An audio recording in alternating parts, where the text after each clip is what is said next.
what are the changes you are proposing to the RMA? Yeah, so the ideas we have, because the policy is still under development, Andy, and when you go from opposition to government, all of your good ideas then need to go through a formal process of turning ideas into policies, and then policies into draft legislation, and then draft legislation into an act by passing it through the Parliament. So the ideas we've got right now are to separate out the consenting of infrastructure and land development in an Urban Development Act and environmental protection in a separate Environmental Protection Act. And we think that would go a long way towards enabling development, restoring private property rights. Currently, it's hard to know who to ask permission for. Do I ask the council? Do I ask my neighbours? Well, clearly yes, but also people find now they have to get permission from iwi or hapu on matters around cultural, which most designers can say, well, I can design for a fish passage, I can design to stop sediment leaving the site, but I can't really design for someone's culture. And so we're proposing to actually make it much more streamlined in the way we apply for consents for the built environment and reserve matters in the environment to matters that can be dealt with through actual science and technology. As opposed to opinions and well, I think objections. one of the challenges that New Zealand has is that we've brought the Treaty of Waitangi into decision making on so many matters that affect private property owners and asset owners, where really issues that remain unresolved between the treaty partners, between iwi and hapu and the Crown, should really be put back on the Crown and iwi and hapu to resolve, rather than everyone who wants a water permit or everyone who needs to develop land having to go and obtain essentially cultural reports and receive approval, which is what the Resource Management Act now requires developers to do. So we need to say, look, what is the role of planning?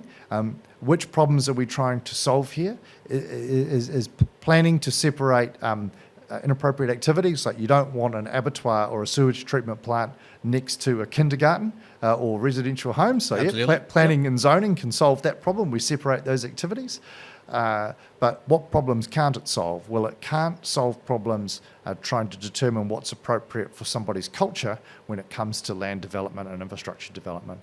Fair enough. I hope you can get this all passed through so it fast tracks the entire process, so we can build more and we can build smarter, faster, better and quicker. That'll be in the ideal world. Yeah, you raise fast track. So in order to deal with some really pressing consents that have been delayed or that may well be delayed, today Minister Chris Bishop announced with Minister Shane Jones, who's the Minister of Regional Development, announced a fast track bill will be introduced to the House in the next couple of months, which will provide for a much simpler pathway for major projects to be consented.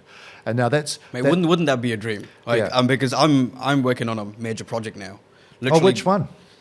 80 Eastern Busway. Oh, fantastic! Yeah, that's going to be fantastic for the people of East Auckland. I go in and out of that project, which is good. I set up the original contract program for them, and then after that, I've been called back every year to do a full thorough review of the program and understand what's going on with the job and help them kind of fine tune the strategy, which is quite interesting. And the consistent thing that you keep looking at is how all of these consents have a big effect on the time frame of the project. Yes. It's crazy. Yeah, and so when we're thinking about planning and consenting, there's a whole lot of problems to solve, like it's conflicts between neighbours to the project on a major project. People are affected by the construction phase, but also potentially affected by different traffic flows and so on.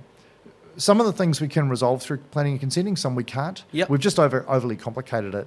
And I think that New Zealanders are going to be surprised at how easy it can be after having agreed for so long that the Resource Management Act is making building and construction much harder than it needs to be, much more expensive. I mean, Infrastructure Commission estimates that New Zealand's infrastructure projects spend about $1.3 billion a year on consenting, housing, infrastructure and so on just on the consenting phase, which is right at the top of what equivalent OECD countries would spend compared to the value of the assets we're actually creating. It's taken us much longer to create assets, which means it's taking much longer to deliver the benefits that those assets provide back to the communities, like the Eastern Busway, better public transport, better options, that part of the city will be able to grow up, achieve higher densities. That means more affordable homes. All of these things can't get delivered if we don't deliver the infrastructure to service that land. Absolutely, mate. Got to fully agree with you there.